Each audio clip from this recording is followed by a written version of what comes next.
and for all the other Australian athletes that are going to run the 10K on Saturday night, that it's an opportunity to get a spot in the team before Christmas. So not easy to do, obviously. You've got to come in the first, well, you've got to be the first Australian or the first one of the first three over the line representing Australia under the A standard 27.45. So certainly hard to do, but we've got a good opportunity. Athletics Victoria have done a great job in getting some really high quality athletes out here and encouraging the best Australian athletes to come here and run as well, to do our best to try to get as close to that A standard as we can, so that we can book a spot in the team and take the pressure off in that regard, and then that allows us to focus on training and putting our best foot forward, so that come London in July, August next year, we're in the best possible shape as opposed to chasing times all year. So I think that's one of the beautiful things about the Zatopek, is it comes early on the program in the Australian summer, and it gives the Australian athletes the best opportunity to qualify.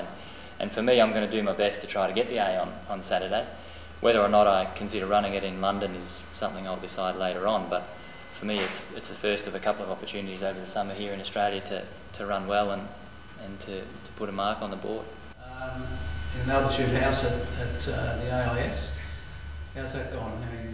It was something I've never done before. You know, you've read about these studies that they do, and apparently the live high, train low is the most effective method to increase haemoglobin levels, that sort of thing. And we'd heard that the altitude house was at the AIS, and we were wondering why distance athletes hadn't really been staying there. And we've had sprinters there and water polo teams and that sort of thing. So we sort of started asking a few questions as to whether we could get in there. And I know Collis has generally gone to Falls Creek that time of year, and I think he was a bit sick of going up there. So Yusuf, Collis and myself went into the altitude house and got some really good training done. We were there for 3 weeks.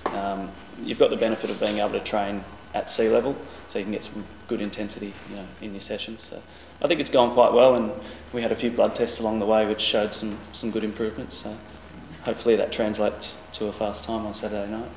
Yeah, it's good. It's going really well. I spent 3 weeks up at Falls Creek before the state championships that we had here 2 weeks ago. So I came down on the Wednesday and raced on the Thursday here, and that went okay. It was hard, but often those events are hard when you've just come back from a big block of training. But I needed the blowout, I suppose you could call it. But I've done a couple of sessions on the track since then that have gone pretty well.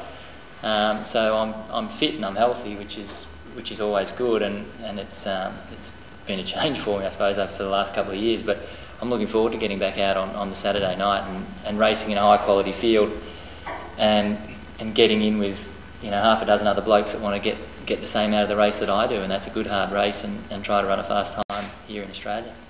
Yeah, I think the 10's going to be my focus for London.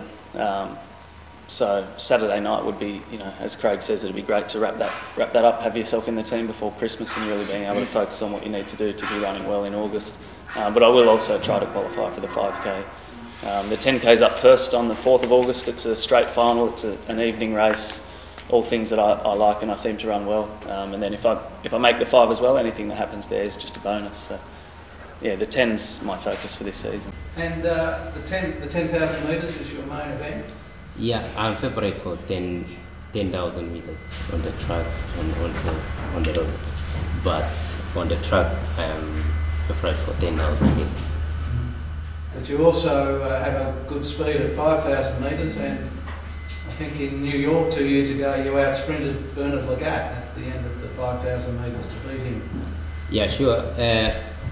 When I compete with Bernard Lagat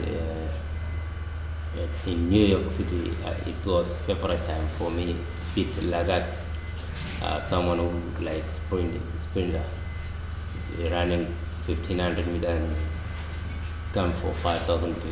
When we came to sprint, I sprint and win the race, and I didn't believe I beat Bernard, and it was a good start for me that year.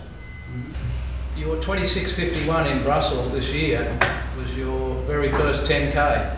Did you expect to run that fast? No, I never expected to run such a time, though I was a little bit confident due to my training I've been doing there in Kenya, because we have been doing a very nice training with my colleagues. For example, Micah, Kogo. I knew when we train with somebody who is strong, fortunately I'll have to emerge to be a strong too. again, for the last years, I've been doing road race running.